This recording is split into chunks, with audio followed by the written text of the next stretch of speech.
Hindi pa rin humuhupa ang tensyon ng Chinese Embassy at ng ating Senado at syempre ni Commodore Tariela dito sa issue na to sa West Philippine Sea at syempre sa pangingialam ng Chinese Embassy sa ating mga government official. Pakinggan po natin ang salaysay ni Commodore Tariela sa kanyang interview dito po sa video panonoorin natin kung bakit hindi tayo gumaganti ng water cannon o sa mga ginagawang pangharas sa atin ng China dyan sa West Philippine Sea. Para pa sa konteksto nating reaction video, panoorin po natin to. So this. May ilan din na nagtatanong, pag binobomba tayo, nabanggit na ni Senator Robin Padilla to, ba't di tayo magpalakas ng armas at gumanti daw tayo?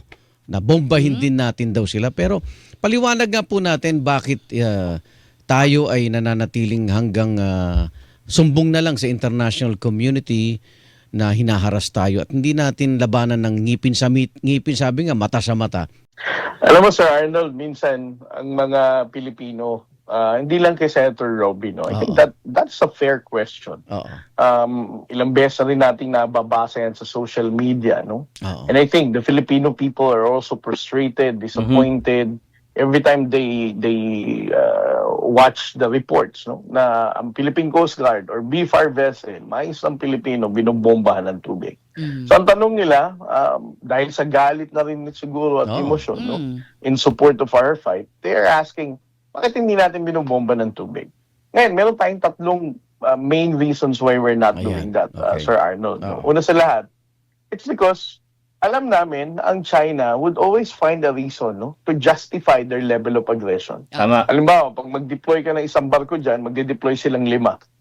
Pag umiwas ka ng konti sa mga dangerous maneuver nila, siguraduhin namin, babanggain ka. Ngayon, ang tanong, kapag binomba ka ng tubig and you respond back, definitely, there will be another level of aggression na ibabato sa'yo.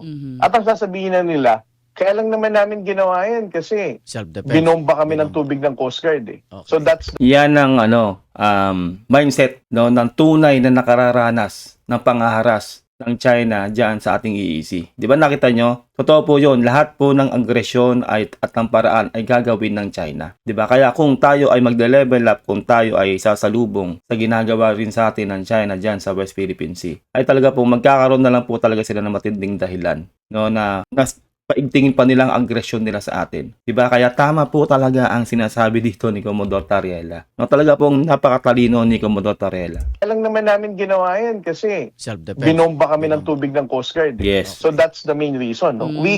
We know for a fact that China will make us as a reason for them to elevate the level of aggression. Kaya wag tayong magbigay ng dahilan para mag-elevate sila ng agresyon nila dyan sa West Philippine Sea. Unang-una po, yung rate talk lang po, ay sobrang hina pa po ng ating bansa. At sobrang onti po ng mga barko natin kumpara sa mga barko po nilang pagkalalaki. Isipin nyo, no? Ang lilit po ng barko natin. Di ba? At ang onti. Kapag ginawa po natin yan, ay dudumugin po ang ating mga barko. At pag nasira po ang ating mga barko dahil sa kaka-water cannon din nila, kakabangga-bangga nila, mauubos po yung barko natin ng ganun-ganun lang. Sila po naparami po nilang barko. Retok po yan. The second reason is, parang sabi ko, Sir Arnold, common sense lang to eh. Kung merong 5 malalaking barko dyan, at nag-iisa yung cute nating barko, kahit sabihin mong 2 pa, yung cute na Coast Guard vessel, kahit pa sabihin natin may water cannon yan. The question is, ano ang objective natin? Bakit natin sila i-water cannon? Dahil babasain lang natin sila?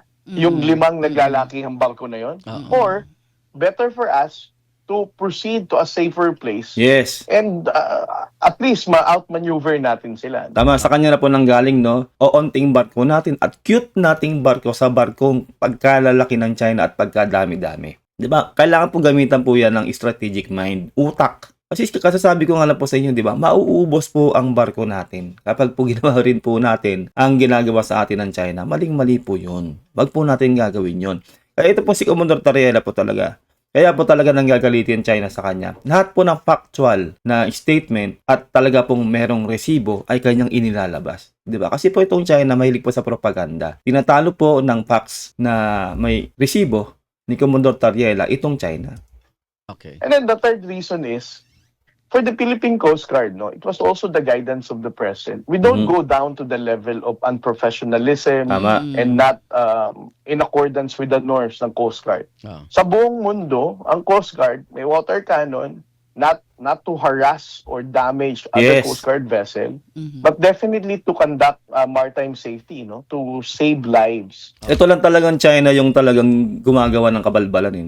Nakita niyo naman, di ba? Kasi sabi niya lang, ang mandato ng Coast Guard ay to save lives, hindi manakit. Isipin niyo yung China talagang pumapasok sa ating EEC at nananakit sa atin. Hindi lang po sa mga Coast Guard, talaga sa mga mangingisda po nating walang kalaban-laban. Talagang kung ina-water cannon nila, sinasaktan po nila. Di ba? Kaya ang China ang talagang antagonist dito at sila ang gumagawa ng hindi maganda sa atin dyan sa West Philippine Sea. Napakatalino ni Commodore Tariela. Tama po lahat ng kanyang sinasabi. Na ang mandato talaga ng Coast Guard ay to save lives, hindi po para manakit.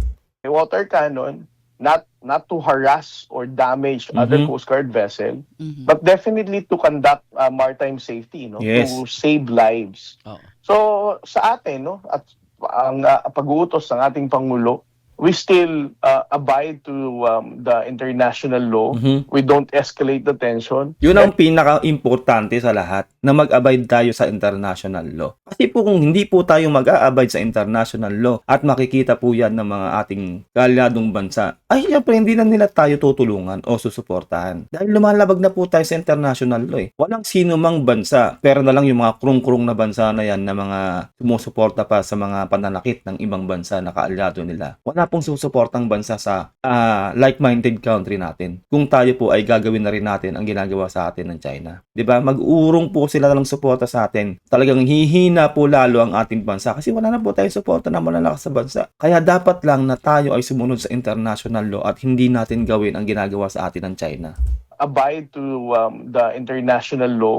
We don't escalate the tension. Yes. And we maintain our professionalism. Yes. These are the three important reasons why we're doing that. Oo. Nalinaw na po yan yung tatlong pinaliwanag ni Commodore Tariela.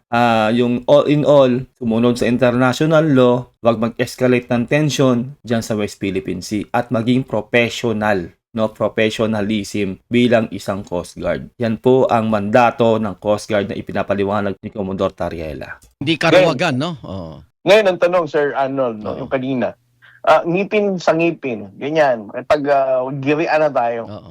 Alam mo, minsan, I find it very ironic eh.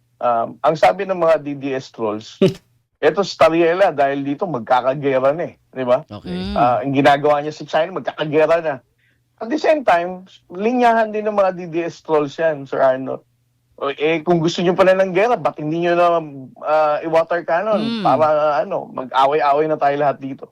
Parang kahit sila, naguguluhan sila sa narrative nila. Di ba? Tama di ba? Yung kasasabi ko lang din na parang yung naratibo rin ni Senator Robin, di ba, na yun yan dahil sa pag-post ni Commodore Tariela na ginaganon niya yung leader ng China, ay yun nga, baka daw dyan ay pasukin na tayo ng China. Tapos yung isang statement niya nga na bakit hindi daw i-improve ng Coast Guard ang ating mga water cannon at i-water cannon na rin natin itong China dyan sa West Philippine Sea. Di ba contradicting? Yung isa, pinipigilan niya si Commodore Tariela na gumawa ng mga caricature daw kuno at nasasaktan yung China, baka daw tayo pasukin na. Tapos yung isang statement niya, na gumawa na raw tayo ng magandang water cannon at girahin na rin daw natin o i-water cannon na rin daw natin yung Chinese Coast Guard. Di ba contradicting? Ganyan po yung mga statement na binibitawan ng mga DDS. Di ba?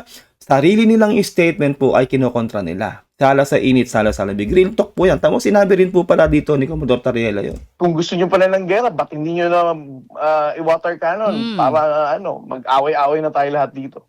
Parang kahit sila, naguguluhan sila Yes. sa narrative nila. Di ba? They just wanted to confuse the Filipino people. Yun Okay. talaga yun, kino-confuse silang Filipino people. Samantalang pa naman yung iba, pag nakabasa ng post, lalo po sa Facebook, di ba? Minsan, kung ano yung una nilang nakitang post o yung nakita nilang pahayag, yun na yung paniniwalaan nila. Yung iba po kasi hindi po nagfa-fact check. Lalo na po yung mga may edad po natin mga kababayan na talagang kung ano talagang unang makita nila, ayun na yung paniniwalaan nila. So, fake news po yun. At hindi po yan ang naratibo ng ating Coast Guard at ng ating gobyerno. Ang naratibo po ng ating Coast Guard ay maging professional dyan sa atin sa West Philippine Sea at hindi mag-escalate ng tension between China. Diba? Ganun po yun. So, nabanggit din ho ninyo na parang this is the China's way to silence you, parang patahimikin ho kayo. At sinasabi niyo baka sa ganitong mga sinasabi po nila parang nagtatagumpay naman kayo, 'di ba, na pagtanggol yung ating bansa via your transparency strategy, sabi niyo po. So, sa ngayon ba meron pang kasi understandable na China ang magpapatahimik. Pero meron bang mga nagpapatahimik sa inyo ng kapwa Pilipino rin? I mean, aside from yung mga usual na mga na-encounter nyo na. Well, on my part, no, I Wala have the bang- Commandant of the Philippine Coast Guard, of course, Admiral Gavan. He has been very supportive Okay. of our operations in the West Philippine Sea. As a matter of fact, under the leadership of Admiral Gavan, mas dumami tayong patrol, mas tumagal ang ating pagpapatrolya sa West Philippine Sea. Okay. And he's also supportive of the transparency efforts. No? DFA, okay din. Wala naman siyang sinabi na may nag-utos, patahimikin, patigilin si Tariela, busala na ang bunganga. Let's put a stop on transparency. Wala namang ganyan. No? And the 15 senators, the National Security Council, the Department of National Defense, and of course, DFA also issued statements Yes. about our transparency against the Chinese aggression in the West. Kaya kudos po sa lahat po ng sumusuporta kay Commodore Tariela dahil tama po yun, no? Transparency po ang kailangan ng mga mamamayang Pilipino para malaman ang totoong nangyayari sa West Philippine Sea. Walang sugar coat, no? Transparency with coordinates, with location, lahat-lahat na po, no? Timestamp, yun po ang kailangan po ng mga ordinaryong mamamayan para malaman po natin ang totoong nangyayari sa West Philippine Sea. Para po aware ang Pilipino sa totoong nangyayari. Hindi po yung pipigilan itong si Commodore Tariela sa totoong nangyayari kasi po yung naratibo po ng China ay propaganda. Hindi na po kasi talaga umuubra ang propaganda ng China kaya pinapagalaw na po nila ang kanilang mga galamay dyan sa Pilipinas. Diba? Para siraan itong si Commodore Tariela o para mapatalsik itong si Commodore Tariela sa kanyang pwesto. Na which is hindi po yan mangyayari dahil sobrang galing ni Commodore Tariela at siya po ay epektibo sa kanyang posisyon. Philippines. So you will continue, no? Oo. Oo. Walang makakapigil. Yes. Basta sa katotohanan lang. Para sa bansa. Oo. Yes, yan ang ating objective. No? Para sa akin, the transparency that we do in the West Philippine Sea is not provocation.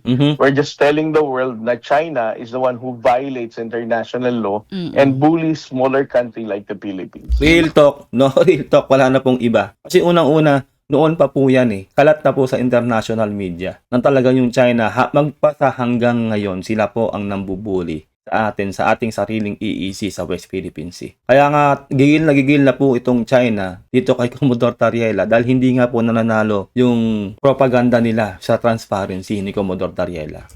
Mga kabataan na nakikinabang din sa TikTok yata yun, ano, na kung saan lumalabas yung ilan sa mga parang questions, di ba, na na sinasagot mo. Ito ba ay paraan din ng pagmulat para sa mas nakababata, di ba? Oo, para maintindihan. Yes, Ma'am Connie, no? Kasi alam naman natin, ang social media platforms ay ginagamit din ng China para Yes. magpakalat ng maling informasyon.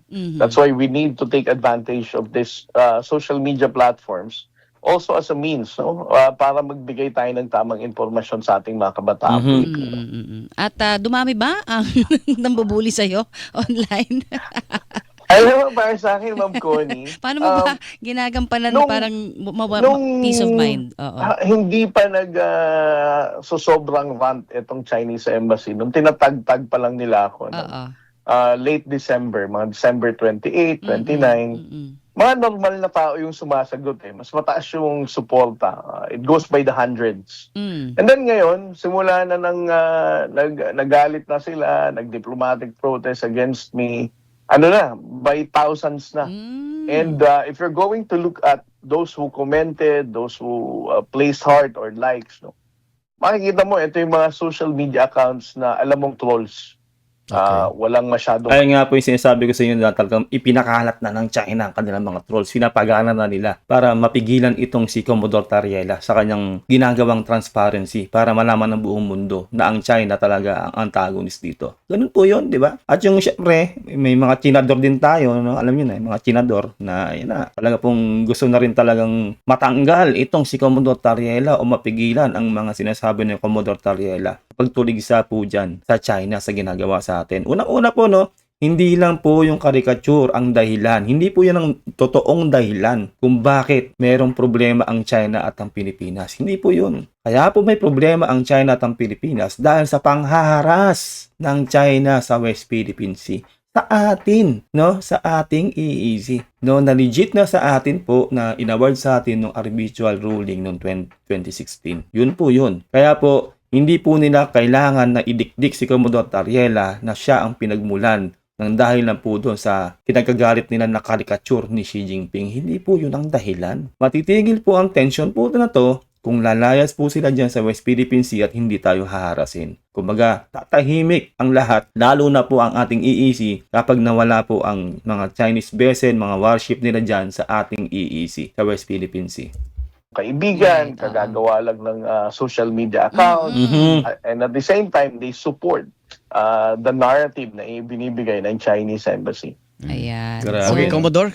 Salamat. Nakakalungkot lang din po talaga no na meron po mga tao na nakasuporta sa China. Although nakita naman natin at alam naman po natin na ang karapatan ng Pilipinas ay kumbaga niyuyurakan nila. Trespassing po talaga ang China sa ating EEC. Talagang nananakit po sila sa ating sariling EEC. Di ba wala pong magandang ginawa ang China, yung Chinese government hindi po yung buong Chinese people yung Chinese government, wala po silang magandang ginawa sa Pilipinas o sa ating EEC at sa ating gobyerno. Pinapasok na rin po nila. Pinakikialaman na rin po nila ang ating gobyerno. Binabastos-bastos po ang ating mga government official. Gusto nyo ba yun? Yung rules mo sa bahay mo, pakikialaman ng kapitbahay mo. Gusto mo ba yun? Di ba? Maling-mali po yun. At ngayon po, nanunumbat na nga po ang China sa mga naitulong kuno daw nila nung COVID. Di ba? Na which is, dapat lang po talaga silang tumulong o tutuusin kasi galing sa kanila yung COVID. Di ba? Maling-mali po yung kanilang naratibo. Kumbaga, at ito, kung ikaw ay tumulong, dapat hindi ka nanunumbat. At sino ba ang tunay na nakinabang nun? Di ba nung panahon ng COVID? Di ba yung ano po yun? Yung panahon po yun ni Digong? Di ba kayo na po ang tumimbang sa ginagawa po sa atin ng China? Hanggang dito na lang po tayo. Sobrang haba na po ng ating reaction video. Maraming salamat kung nakabot ka hanggang dito. Mag-comment ka dyan sa baba para malaman natin ang mga saloobin nyo. Huwag nyo kadilimutan na mag-like sa ating video. Malaking tulong po yan sa ating channel para makita pa po ng iba ang ating reaction video. Mag-subscribe ka na rin para updated ka sa mga nilalabas sa ating reaction video. Mag-iingat kayo lahat. God bless and peace out.